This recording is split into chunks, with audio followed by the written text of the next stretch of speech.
धाब्यावरचा अख्खा मसूर खावाचा होता, पण आमचं ये बोलताना त्यापेक्षा घरूनच बनव. आली या भोगाशी असावे सादर, मग काय चेतला बनवाला. मी काय कमी सुगरण हाय, मस्तपैकी धाब्यावरचे सारखाच बनवतंय.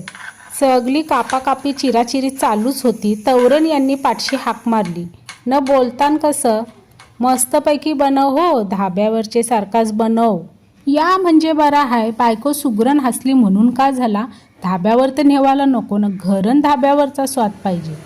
शेवटी काय केला, मीनी कुकरच घेतला. बोलू फटाफट होईल ना. कुकरान कसा सगळा टाकला, कांदा टमाटा गरम मसाला हळद न आपला आगरी मसाला. सगळं मसाला इकडशी तिकडशी केल्यावर बटाटी टाकली. कंचे धाब्यावर मसुरान बटाटी टाकताना यो आपला आगरी वाटण. सगळा मीठ बीठ टाकूनशी दिला पाणी ढकलून. त्यानं लावली कुकरला शिट्टी. एक शिट्टी झाल्यावर उघडूनशी